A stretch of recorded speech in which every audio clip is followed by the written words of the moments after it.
welcome back, ladies and gentlemen, here to the PUBG Classic for the FACEIT Global Summit. I am Kyle Loris, your desk host here at the analysis desk, and to my right-hand side, as always, I have Toffees and I have Avenger. Boys, STK is popping off so far, and it's great to see. It's great to see as well North America deciding to say, you know what, screw every other region. We're actually going to do extremely well on day number one. I mean, back-to-back wins on day one. You got to give that a lot of respect. Getting one win in an 8-game or 6-game series is almost impossible. Getting two is absolutely bananas. We call them in North America the Iron Men of PUBG because they move as a unit. They're incredibly difficult to breach, and we saw that when MP5 pushed them. They had each other's backs. They always do. What is more impressive is also across maps and across a break. Yeah. But like keeping that momentum going is really impressive for me as well on top of that. It's mentality. So when you talk about seeing them outside of games, right? In the hotel the other night, while some of the players are relaxing or hanging out, STK always moves as a unit, just like in the game. You always see them together. You ask them what they're up to, they're like, well, we're headed up to the rooms to watch more VODs. Like, these guys have a huge work ethic, and when they come to a tournament, they come to a tournament to win. And you can see it and you can feel it when you talk to them. Do you feel they used the unutilized the foot massage techniques at the Hotel Avenger, or is that not something that I haven't seen them there yet, but I'm pretty sure their coach will give them foot massage if they're performing better from that. Maybe not to his brother. Yeah, well, so if anybody doesn't know, their coach is actually Adam's brother. Right. So it's kind of they also have a little bit of a family thing going, and that's got to be kind of a cool tie as well, to be traveling with your twin sibling and having an experience like this. All right, gentlemen, it's time for predictions before we get in. We're 1 minute out, I'm getting told, here for the game Avenger. Starting with you, we're on Erangel. Where are you going? Is it an STK3 time? No, we're going to have an Ents win here. Oh, they haven't had that. It's going to be easy. It's going to be simple. Hashtag trivial for Ents. There's no way. There's no way. There's no way. Come on, Toffees, what have you got? I think it's impossible for STK to win 3 in a row, so I am going to go with, let's say Liquid. Liquid, I think, is... You don't think they're going to struggle on coming out? I'm trying to give them the benefit of the doubt here. Okay, let's see. Wow, well, that was some weird waffle, to say the least. I'm going to go maybe with Crystal Luster. They've been consistent, and maybe they get themselves a win. Thank you very much, gentlemen, as it's now time here at the FACEIT Global Summit to get it going. It's all about that trophy right there as all of these teams vie to become a world champion. It's Erangel. It's game number 5 here for the FACEIT Global Summit. Casters, take it away. Richard, I'm scared. I'm nervous. For some reason, North America is kind of doing better than Europe when I've started to cast, and it hurts me inside. What is this, console esports? What's happening? That doesn't exist. That hurt. That really hurt. Anyway, NA is playing lights out at the moment. They really Absolutely are. Fantastic. Back-to-back chicken dinners from STK. I mean, Toffee spoke about it on desk. They call them the Iron Men of PUBG over in NA. They did move as a unit, okay, granted. Again, I still will never say, you know, oh, it was always a gifted win, the circles. They played it well, they followed the edge, they had the circle, they locked it down, they defended their position more importantly. They kept all 4 men alive going into that final circle and managed just to pretty much mop up whoever else was left, because it wasn't exactly the most empty of win. There was still plenty of kills in the back, so credit to them, they did well. Once again, we will be focusing on Pachinki going to this one, because nobody is giving up. No one's backing down. There may be some slight adjustments, but you've still got Liquid 17 and C9 hoping that someone gives up here. They're going for it. It's just like rinse and repeat till one of them backs away. And it's almost picture perfect to the same drop, same landing area, same kind of cut of Pachinki. I mean, at some point, surely someone goes, oh, this isn't working so good. Is there going to be more aggression? It's going to be less aggression. You can already see the guns instantly coming in. Cloud9 have the most weaponry thus far. I guess you could say 17 now are equaling it out. Already, though, godv starting off very well. Bye-bye. Squish Banana in the row, doesn't slip on it. godv is away. So Car in the pocket and a northeast circle. Minor adjustment from Gemty this time. He's clearly preempted the vehicle of what happened last time with the issues. He's gone ahead over to farm, which will give him a different area to loot. He might give him a vehicle as well, so preempting the utility in order to move forward once this all said and done and the battle for Pachinki is over. I'm seeing bullets coming across. That's the beautiful Bison straight across from Ibi. Doesn't land any tags, but certainly has the information. Needs to be aware and very careful that between these buildings the windows are very open and easily line of sight. Circle's not with them this time, so slight different play should come through. We'll see Incognito with the fire adjustment, Lipo, Mansion, it's all up for theirs. Envy clear as day up there in Yasnaya. Now, interesting circle. We were speaking about ENCE before. This is their home territory, all right? Okay, you've got STK who's knocking on your back door over in Severny. But this is their usual play. Actually, no. Looting-wise, it's not. We saw them in PEL they go between... northeast further. Yeah, Kameshki, Stalba. But it's certainly, this should be home turf. I mean, why are we seeing so much of an adjustment? Why are they not doing their usual thing, getting the vehicles? It's interesting. I mean, There's hopefully we questions. can get an interview with them at some point. I'd love to hear what's been going wrong, what's been going right, why they've adjusted, if this is a real adjustment or if maybe they play differently online with different teams here. I'd love to know their mentality around it. And keep in mind here, we have so many teams dedicated towards Pachinki. The West is so open. Like, look at this entire area. It's so readily available.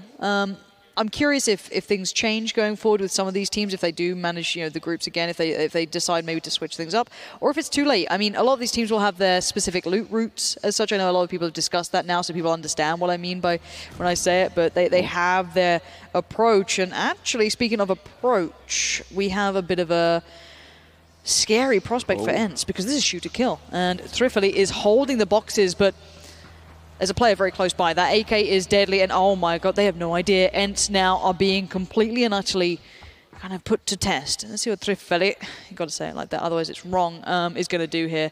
The Finns have not had a good time so far. I'm not sure what gear he's got. Obviously, you can see the gun, you can see the equipment around that. Hopefully he's got a vest, a helmet. He's got, you know, enough to fight it out. He should do by now. It would be a huge win. Is he going to open up, though, or is he going to win? I think he holds this one because they're so split. Even a knock does he have a chance? Would do so much damage. So hold this point, which allows his teammates to regroup if they need to. ENCE play so split. Oh, hold on. This is different. Jemty, are you okay, mate? No, No, you're dead. no. Cloud9 put a player early towards that kind of, I guess, northern side hill. They didn't do this last time. Last time, Liquid were allowed to peel away, take the church side. And do you remember when they got themselves into that little house as well? Yeah. And actually, Cloud9 just battered them at that point too. But this is nice mental small adjustments. And we are seeing 17 Gaming taking themselves away early, so none of them want to make the same mistakes. If anything, Team Liquid were the ones who kind of played the same game, the same hand. Cloud9 made a minor adjustment, and it looks like 17 Gaming are making a bigger adjustment. Yeah, they'll opt to go to the barn houses, which gives them an extra area to loot. They're not quite in the circle, but they can certainly maybe gatekeep Liquid or C9 if they want to. Now, the question is, did they see Jemty peel off during the landing phase? You'll see all the rotations coming through, and the observers are so amazing in the back they can almost pick up every single kill. So we'll be switching and dipping and diving for all the different POVs because we have them all under control in the back. But I'm wondering if they copped for Jemty and realised what he was doing during the landing phase. They saw him peel off from the rest and said, okay, well, let's this time deny Liquid's manoeuvre. If they want to try and push from behind, we'll put a man here to stop this from happening. Yeah, because last time we saw a couple of the Liquid players holding their rotation. Hello? Yeah, no, we saw the kind of, I guess, counter coming out from the Liquid boys early. They had people watching that rotation. Maybe they stopped doing that and you're seeing Cloud9 punish. I like that. I really like small adjustments. Now keep in mind and remind yourself of what you can't see it right now as well, that 17 Gaming didn't completely peel off. You saw them leave. They didn't go super far away.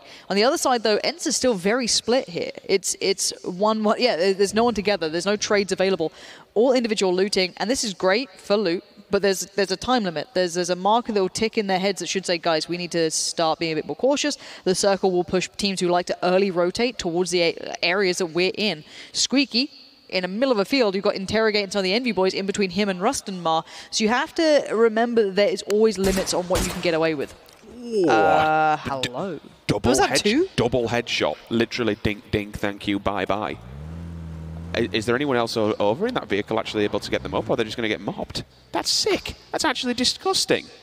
Yeah, they just double dinged. Double tap two players just like that. That's so nice. And now runs him over for a bit of BM. Long may it continue. Go on, beat him. But you don't want him to drown. I don't know if he can see him in the water. I'm sure he can. He's not super submerged yet. It doesn't matter. He's done. He will be fine. And will that point go to him? Because they got the knock, the point goes to them anyway, so it's job done. Good. All right, I was a little worried when I see it on the icon. Provided no one else stole it. That's the wonderful thing about this point structure. I say the wonderful thing, it's the worst thing for these players. As soon as there is a knock on the floor, it's like quick and easy point. Just smash and pile grab. on it. Yeah. You will see a few where they'll leave him in the blue. It's like, okay, they're done. Just leave him be. But again, all right, blue's going to finish him. He's still going to get the point. If there is another team, it's like, oh, look at that. Some walking wounded. That's just 3 points for us at the end of the day. So you have to make sure you confirm them, but that's obviously an easy one and a different scenario altogether. This is why Trefella didn't bother laying fire earlier on. He allowed Mikas to push up now, and they'll regroup, which so we gives kind them of a have foothold. the 2-2s now. We kind of have ENCE back together, but I'm still worried about ENCE because I haven't seen them looking strong. I haven't seen that Finnish sort of pizzazz. Wow. Kind of worked. Kind of. Not it's a bit of a reach, but I like it. I love the attempt. Where are we seeing rotations right now? Because we've actually seen, 16 teams live. We've seen those 2 players go down, but we haven't seen any big engagements. The east side of Yasnaya is giving me some great anxiety right now. There's a lot of teams all piling in, but there's a lot of room. Obviously, on the bigger sort of overview of things, a small wall, a bit of cover can make a big bit of difference, but I'm worried about these third parties now coming through. Yeah, when you look at the map, you have to kind of bank on it going further up north because of how much map's up there. But again, anything can happen at this point. AG are committing to what is more kind of known as the yellows in the cornfield, just to be Yasnaya. We've had a hell of a lot of finishes around that area across the road, just up from them. So it could swing there. You've got MVO holding it back. You can see Venge just keeping an eye on them. 17 in the distance this time, coming out with 4 men from Pachinki. GG for that. AFF have gone a little bit further up. AHQ, they'll be on the eastern stands. Team Liquid, though. First, unfortunately, losing a player, a big fragger in the form of Jempty, and someone who likes to lead off. And again, for FaZe, he used to do it back in the day where he'd be the head scout. Jimbo, though, head of the snake on the bike, will be finding a decent foothold on this. They have to be careful, Aero Wolf 1 directly in front of them. They scare me. Yeah. So don't go near them. If you can avoid them, that'd be wonderful. I think I mean, don't get me wrong, okay? Liquid, they're a good set of fraggers. They're an incredible... Oh, that's... Yoink. All right, hard shift. Okay. I'll finish what I'm saying. Yeah, Liquid, they're an incredible set of fraggers, but they're going to be hitting Aero Wolf at a man of disadvantage. Yeah, Aero Wolf are going to lay down some shots, though, and we've seen double headshots happen, just things that shouldn't be happening. Now, James is going to relay all this information. He is okay for now. For now is the main word here because, you know, I know you love to say it, rock in a hard place. Oh, and there it is, he's found the hard place already. Aero Wolf, just picking people out of cars. You don't take that road. The road has a very expensive toll fare on there, which is mostly your life. Go somewhere else. Find another way. ENCE, you're seeing everyone. STK on the move. AFF on the move. AHQ, a lot of abbreviations on the move. All heading north. All trying to get to the north side of Sauber. This is just a huge migration. Now, remember, Circle 4, it will pull away from the water, so you'd have to bank on this going between Sauber and potentially Coastal Line, but it still could shift and come down south. 4 AM. They'll take up the high point here. They'll be able to see anyone who's down below them rotating on that coastal road over the northern side. And you might see STK just lay down fire here. You've literally got a roadblock. Look at this northern road. Look at it. ENCE, Aero Wolf. Here we go. Mikas. This is the smash. Finally, we're going to start seeing ENCE wake up because they have to. They're being forced in. 4 AM. Wait, is that still? No, couldn't quite get it. That's Aero Wolf again. These guys are just devastating anyone who comes along that road, but they are going to suffer for it if they outstay their welcome. There's so many eyes turning towards them. Already a player not God V in trouble. Damaged up fire comes in. You've got Forever and Captain isolated away from him. That's STK keeping them pinned down, but they're engaging towards Aero Wolf. There's so many third parties. It's beyond a third, fourth, fifth party. It's everyone on the server right now is looking on that northern side, excluding 3 teams. STK is basically just melting everybody that comes over. Unfortunately, Ibiza pulls up, gets out, does him, job done. Now they're down to 1. Samty again for the second time, just left clinging on for dear life and he'll hide inside a Harry Potter. Adam finds Captain. Poor Harry. At the moment, 4 AM and I think it was Aero Wolf 1. They are having a hell of a rough time there up in the north. Because the problem is with that coastal road, it's an uphill battle. There is so much line of sight here. And the fact that you have both ENCE and STK taking the whole ridge line, and all of a sudden STK are in trouble. Because ENCE, they've realised what's going on. Okay, this is our ridge line and we don't want to share. But you've got 4 AM there trying to hold the back lines. Who engages on who? Leo does find Sam. We already heard from Leo that he is a fragger. That is Liquid out in just a disgraceful place for them. That's going to be heartbreaking, but let's keep on track with what's happening. Forever is finding kills. That's why the STK players going down. This is not going to be a clean run for them. Steal. Now here comes Rustemar. That's God V gone. Forever goes down. 4 AM just got eliminated in 15th. And excuse me, it was actually ENCE who stole it. So that was 2 players. What happened there from nowhere? Rustemar takes the off angle. He picks up 2. That'll be split between him and Trefeli, and now they can get the information and he's got to get back. Will they press the advantage here on STK? Because they're pretty well tanked up here. They've been taking bodies on the opposing side. You can see the walking wounded in the form of Adam. I don't actually know how many's left. This has got to be sweet revenge for ENCE after what Purdy did to them. Keep in mind, that guy ran at them solo with the backup behind him, just laying down shots, grinning ear to ear, knowing that he had ENCE in the perfect spot. Now they've just completely ripped apart the other team. This is good. But now third parties, you know what these hills are like. The higher up on this hill you get, the more vision you get, but then the trees can occlude it. There's so much danger. ENCE can't go too far because they don't have full information. Envy aren't far, and we got MP5 not far, but actually Adam did get found by Forever. I'm pretty sure that was kind of just bleeding out as that happened, so I don't think that really got claimed to anyone other than him. A 4 AM point in the bag. That's not bad, again, it's just, even though they're not on the map, unfortunately, there's no steal, there's no answer back from it. You thought they might be able to clean it up. 17. They've actually got 4 up compared to the previous one, so a decent one to get out of dodge. They've got the, it looks like... Okay, Shox, hold on. There's a man called Shox at LAN, staring someone down. I've heard good things about this name in other games. I think Frankie can probably tell us more about that. We are going to see if if Shox actually opens up here. It's always that mental sort of questioning of yourself. If I open up, where are we going to get shot from? Are we vulnerable? Can I get my other teammates to join in? Is it worth, you know what I mean? You start working out. So here's the shots from their teammates, and now he engages. That's really, really nice synergy with the rest of his team. They're split in another 2-2, so they perfectly pincered the other player on Incognito. You can expect him to go for the tires now. I mean, Kikamuka might potentially go for the res here, but you are committing a full man and able to take that one down, which leaves you in a 2 versus 4 scenario. Again, he had to go down as well. If you're going to take those shots, you've got to make sure the body is put down. For the simple fact he had an M24 on his back, turns around with the 8 times, he might just smash you in the face. So, taking your time, it's fine. It's paid off. The Brazilians moving up the hill. We'll see the Crusaders here. Potentially, who have they got in front of them? Okay, so we've got MP5. Unfortunately for them, I don't think they realise the Rangers are right on their backside. Purdy Curdy, last member of STK, doing what he can and just playing for placement. But I think for STK, coming off the back of 2 wins back-to-back, this might be a low one. And AG saw these guys actually quite late game last time. I think they're the ones who took down 4 AM and the... couple of others being 3 kills, didn't he? Yeah, he did. I'm pretty sure. I'm trying to keep this in mind. Now Leo's on the move. A bit of a hefty fragger as well. We want to see what he can do. That interview certainly painted him in a picture that I didn't expect. Now I love learning about these players who can be really up there as the bigger players, but it does seem as though HQ are starting to suffer as well. They're losing out on players, and you said Rangers were creeping their way up. The Brazilians are in front of them. The Brazilians might get folded on here. The Latin team will just back off for now. They open up. Initial body shots come through. Purdy Curdy's still holding back. That's fine. There's nothing you can really do here, but here's the response. This is what I said earlier on. Every single time you take these shots, you have to be aware that there will be a response from the opposing side. The DMRs, the snipers, they are dangerous weaponry.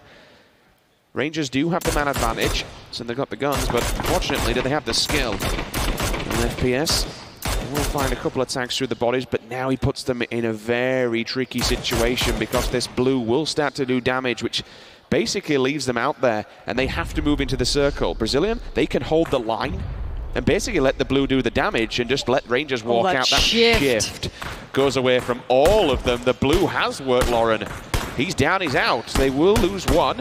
Leo moves on to a second one. That's MP5 getting involved. So the Rangers, by playing the late game here, unfortunately, it's kind of screwed them.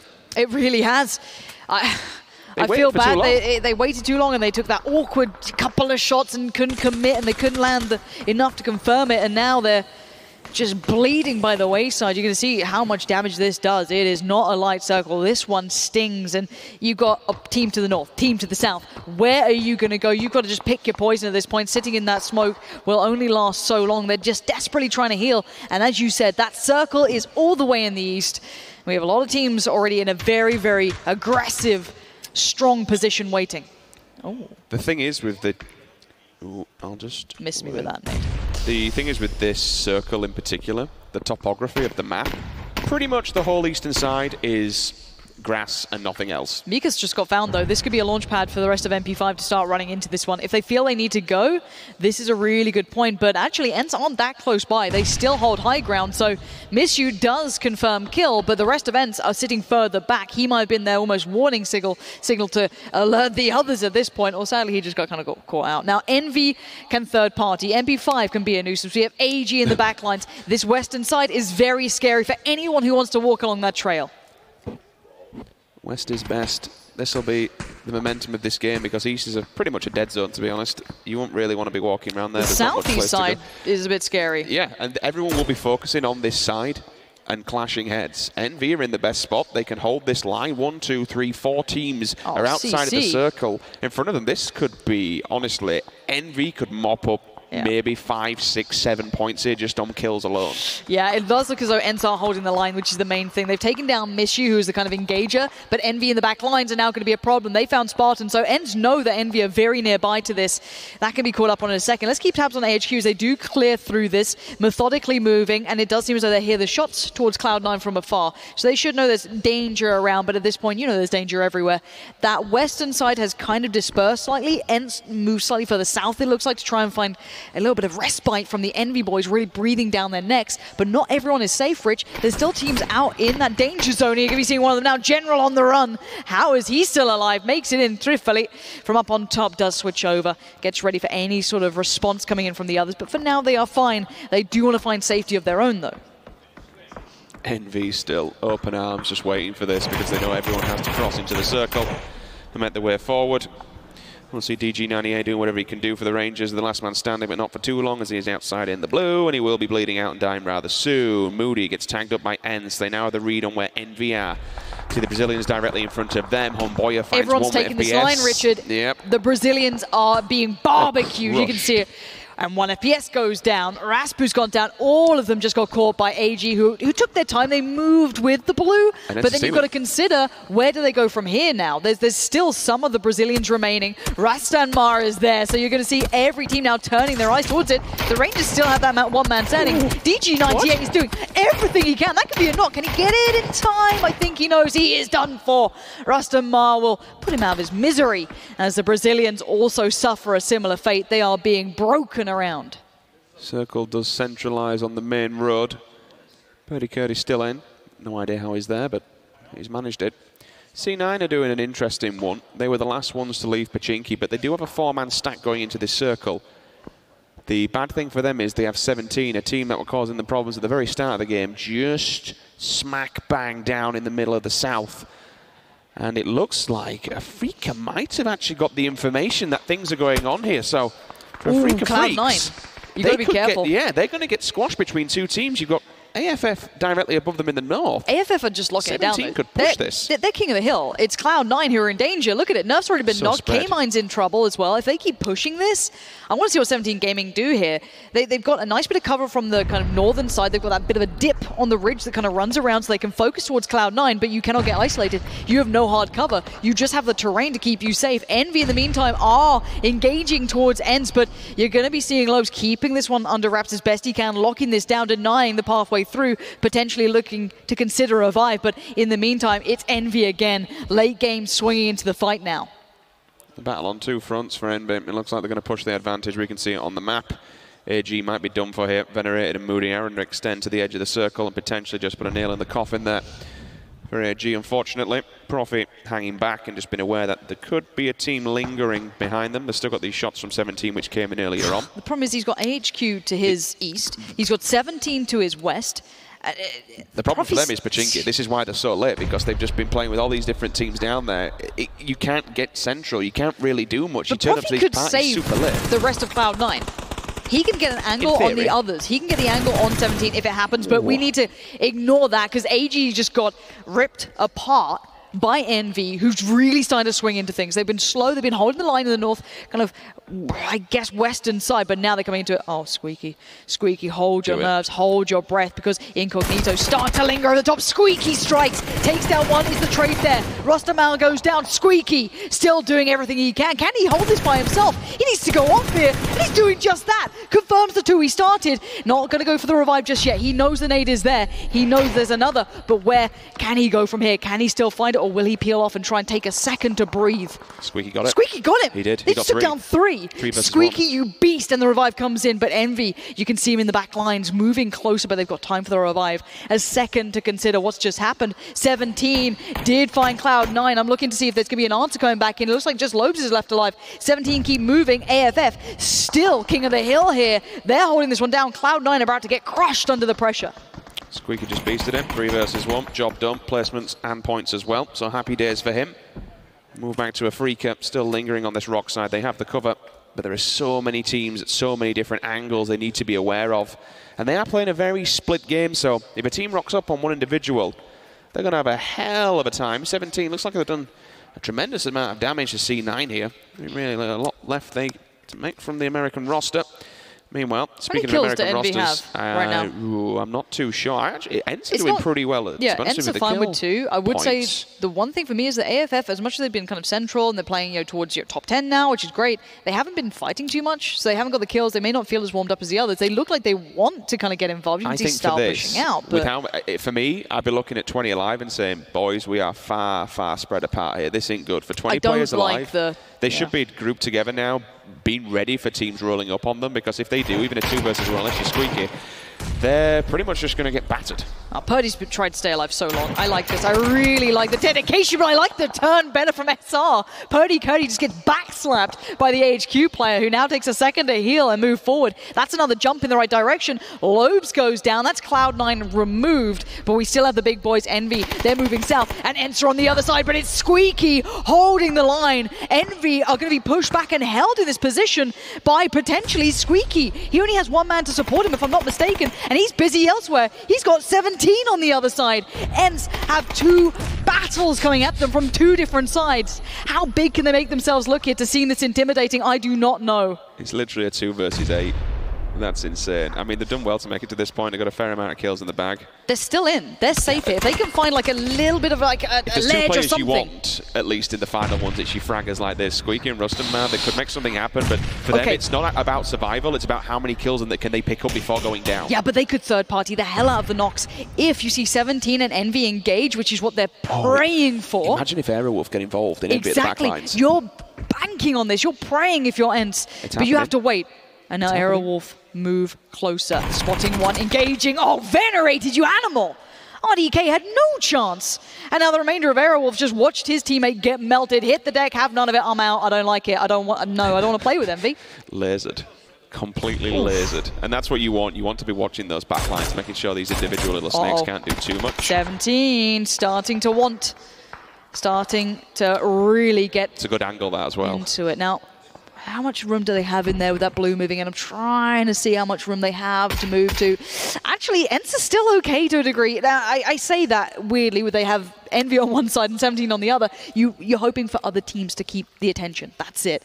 And they're still okay until that circle moves. They have 36 seconds, and then suddenly there's issues galore. But until that point, they can wait. And they have to hope that other teams have issues. The problem is that all the other teams, they could maybe jump 1 spot. You're looking at CL potentially getting found here by Monkey King. It'd be very hard to wipe the other teams who have 4 alive. So again, Ents, I'd love to see it. If you want to cause another upset, we know that tag brings the potential, but I'm not sure if this is the place for it. I suppose it depends if Envy make a mistake here. I don't think they will be able to get an eye line because of the rocks on where 17 are going to be set up and prepped to go. I did see an M24 kicking around, so that could certainly find a skull and do a job. They will wander by. Shocks finds CL, so there goes. There's a jump. There's the potential jump we theorized. AHQ of 1 player remaining as well. That could cause a jump. They're going to wander in. Oh, they're getting tagged up, Lauren. Okay, so that's actually 17 who've managed to get an eye line on them, which says, okay, Envy, time to run. This is a problem. Does 17 Gaming know its Ents? I don't know if they've actually had like a knock or a kill to confirm it. So in theory, they could wonder if they've moved to that side, but it'd be a bit of a reach. It would be a bit of a reach. I think Ents now just have to run it soon. They know they're in trouble. If they feel that Envy have been pushed away from those angles, they could work to the north. At the meantime, though, AFF have taken over the northeast side. They've got a good bit of room here. Potential, bit of a dagger in the back there, potential all around this. Who do you think's got the upper hand? I think if AFF play it clever, then they could do well and maybe. But again, it depends though, because you've still got these 3 teams with 4 men up. Now and again as well from the blue, or we just see this random wild snake appear and just drop a player, which then causes all catastrophic behavior. We saw. If you knock 1 from a team, it just focuses. You have to get that res off, which then takes you down to 50%, basically. Okay. SR, again, could allow a jump for Ents if they're able to stay alive. Rostamar goes down, they're down to Squeaky. Let's see who goes first. This is potential jumps for teams who need points. And here we go. Aerowolf's remainings have started to fight here. This is huge. And another jump comes in. Aerowolf does go down, but that's weakened Envy for a second or two. And Squeaky's still alive. Here's the entirety of 17 Gaming looking at him. But Envy are busy. AFF now could potentially fold on them. If they push in here, at the moment, Style can hold back the one remnants of AHQ. But if they just collapse onto Envy, they might be able to do so much damage. There's the initial steal, so 1 point goes their way. Now they have to deal with the rest of them. One of them is very weak, just coming off the back of the res. Oh, Envy are moving south again. Do they get not... Oh, excuse me. Do they completely forget that Squeaky's there, and does he just stab I don't them? think they know. I don't think they've been able to keep that in mind. They might have like a small consideration just in the back of their mind, like, oh, there was maybe, you know what I mean? There's going to be that maybe alarm going off. But beyond that, you've got 10 seconds. And now Envy, I think, are actually on the very verge of being in the circle, so they can play from this. But they've given up everything. Squeaky's been spotted again by 17 Gaming. These guys have not left him alone for a second. He knows he's in danger. The northeast side, they're just desperately trying to get rid of SR. They want to remove that potential dagger that could really threaten them. And then goes Squeaky, but he held on long enough to jump up quite high. So again, he went down after AHQ's player, so that puts him in a good spot. That's fourth for them, better than we've seen before. We're into the top three, Rich. We have 3 big teams with a lot of players alive. Where are we looking? I think you have to say 17 for the simple position. AFF might commit too much to that lower ground, which could be a problem. Envy are also going to be playing off the backside of a hill. 17 are basically kings of the mount at the moment, the most central. So if the circle starts to push them in, then they're going to be the ones that have to make the least amount of maneuverability. If a sniper can find a face, that would be the domino effect. In theory, it's Envy who are at the disadvantage for the simple fact that they are down to 75%. But AFF's position isn't that good compared to the rest of them. However, they're all getting front and center, and they all have been prepared for the circle to do the work here. That's the next task. What cover the circle pushed them. 17 Gaming have something. Those trees look beautiful, but 17 Gaming do have a little bit of something to work with. I don't know what the hillside looks like. I feel like AFF might have a little bit of territory to work from. It looks like there's a bit of a dip towards the northeast side of it, but the problem is that Envy have a lot of teams looking at them. I wonder how many smokes people have. Yeah, and for 17, just as a really quick note, they're kind of spending all their utility now. They're using it all. So is AFF. They're getting ready for this one. If Envy hold on to what they've got in the bag... Oh no, okay, everyone's spending the utility. The smokes are up, and this is just going to be a bloodbath in the center of the circle. Shox is really chomping at the bit to get forward. And here we go. Interrogator spotted one first. Bit of fire coming through. Nade. Oh, sick shot coming back from YY. Was that nade pulled as well, potentially? It went off. And Interrogate's down to 2 HP. Going to bleed out any second now. There he goes. Envy down to 2. Big pickup for YY. Again, that timing. Oh, what? Where did that just come from? He just appeared from the smoke and just lasered him in the face. Okay, Envy are starting to really maybe get a hot hand here, but look at 17 Gaming creeping their way forward, having kind of backup plans, insurance plans, and now 17 Gaming really start to make it hurt. Shox did find one, but the trade came back in from Moody, and Moody, the deadly bush, does eventually fall down, and we are down to 2 teams. In the meantime, AFF still stayed alive. Shadow finally comes out of them, finding Monkey King, and confirms it. That's good work, but they're playing from the low ground. They still have to get YY. They still have to do something here. Lambu trying to confirm the kills. Where is YY right now? Is he still alive? He's still hiding in the smoke. The shots come through, and he's just holding his breath so desperately. But when that smoke fades, he knows he's in danger. He's found Lambu, but the spray comes out from YY. This is so sick from him. He's still alive. How is he standing here? I'm not too sure, but I don't know how much longer it can be for. Shadow finds him. He appears out of nowhere, and it is job done. A freak of freaks. They get a win on the board. It was a well-fought one, especially going into that final circle. Everyone holding the nerve and using the utility at the right time, put the smokes up. But I tell you what, neither of those 3 teams, none of them, went down without a fight. Envy responding to every single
doing pretty well coming into this. They were up there first, second position. They got a win straight off the back this morning. It was an open. It was a good win as well, especially.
Spark a little bit of faith in Ents for you guys? Yay, nay?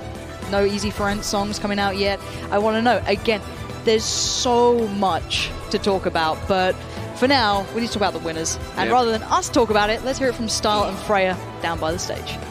That is exactly right, Lauren. Yes, I am joined here by Style from the winning team, Africa Freaks. Firstly, that must have been an incredible feeling. That was such a tense endgame. Can you talk a bit about that final fight?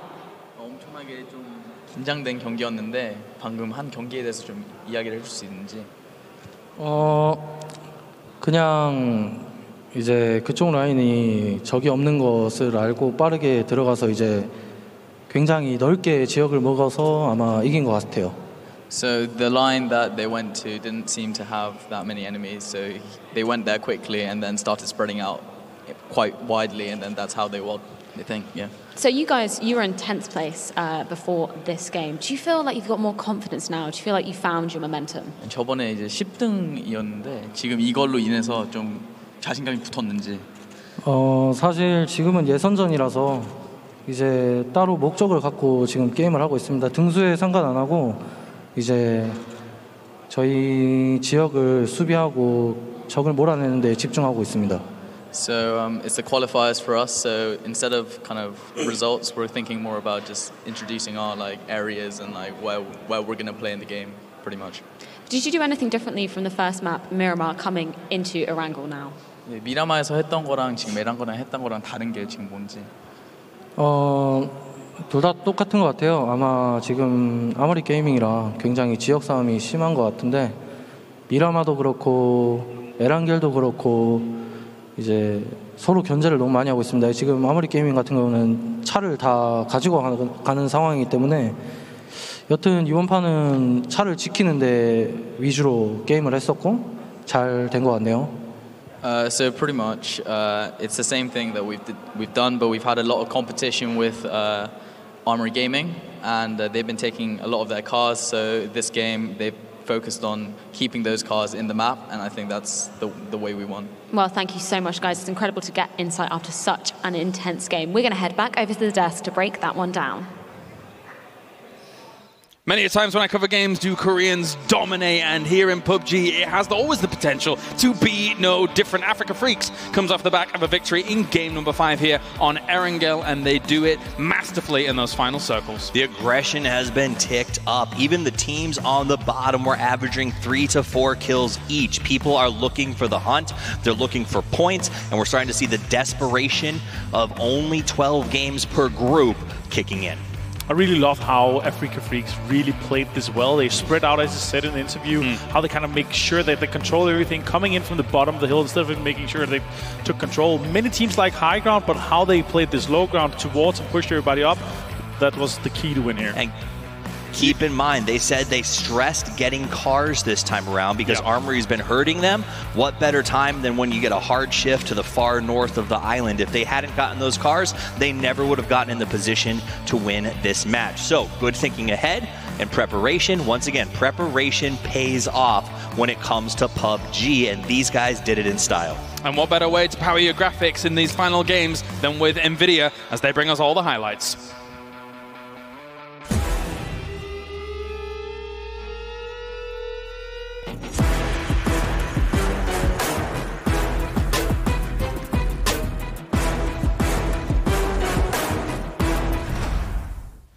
A little love for your boy Dre, it seems, as well here from NVIDIA as we continue. I was going to say, this has got to amp the stress up for them tomorrow. Not only are they watching the North American brothers killing it out there, but he's on every commercial. He's literally the spokesman at this point. You better do well, Dre. That's important. Put stresses on Dre. But you know what? Those guys are ready for it. I can't wait to see what they bring tomorrow. And on top of that, they've also been here for some time, so they have adjusted to the jet lag. They've been here. They were, I believe, in an NVIDIA boot camp as well as somewhere else. But I definitely think that they're going to be looking at their brothers here, and they're going to be expecting more from themselves than this, but it's going to be hard to catch up with these two guys. Let's go back to the ending circle that was actually going down there. Of course, we have 3 teams left, and you guys were mentioning to me, basically, whoever strikes first is probably going to lose out on the situation due to kind of the terrain, I feel it was. What were your thoughts going into that? No, it's actually not the terrain. So when you're 3 big teams in the end, then you're always, if you initiate the fight or you lose a player to begin with, then you're always going to get third party. So it's always like the 2 teams that start fighting each other is always going to be the ones nearly always losing, because then the last team, if they have 3 or 4 guys alive, they're just going to third party that fight. Yeah. On top of that, we saw Moody take down 2 of the 17 guys, and then Africa, they just rolled in on top of them, just started spraying the smoke, because they didn't have time to kind of think about, let's make sure that all our 360 is covered. They're only focusing on the fight. So you always lose that in the end. The second you take the shot, it's like throwing chum in the water. Sharks are everywhere. They're looking to descend. And that's what happened. The second that Envy took that shot, unfortunately only 3 players at that point, it was like both teams just went boom, and they were done. Shout out to Moody, though, because he was definitely the MVP of the win there for the Freaks, because that double knock, honestly, it was 17's game until that double spray before he went down. Yeah, very important.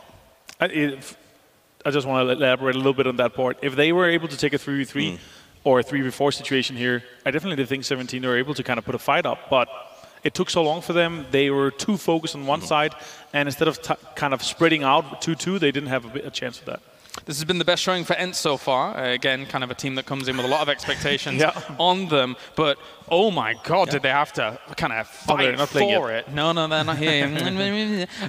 They had to work for it so hard. They got themselves 8 kills in the end, but that was after hard-fought battle, going up to Stalber, even though they kind of, are around that area anyway. So it was not easy for them. It was literally and figuratively an uphill battle for these guys. Taking Stalber is not an easy task. Everybody else wants it because it's got the best cover. So it was one fight after another, but it was good. Maybe this is the spark they need to get back on their feet. A lot of these teams need that pride. So I think coming in fourth with 8 kills was not only a victory in points, but it was a psychological win for them. It's going to give them the idea that, hey, we can go back to playing step-by-step PUBG. 1 step, 1 point, 1 game at a time. Fair play, fair play. Let's take a look at the X Factor of the match as well, brought to you by HyperX, as I'm not even sure what this is going to be, so it's an exciting surprise for all of us. Let's unwrap that surprise together as we take a look at what was going to... That wasn't what I expected.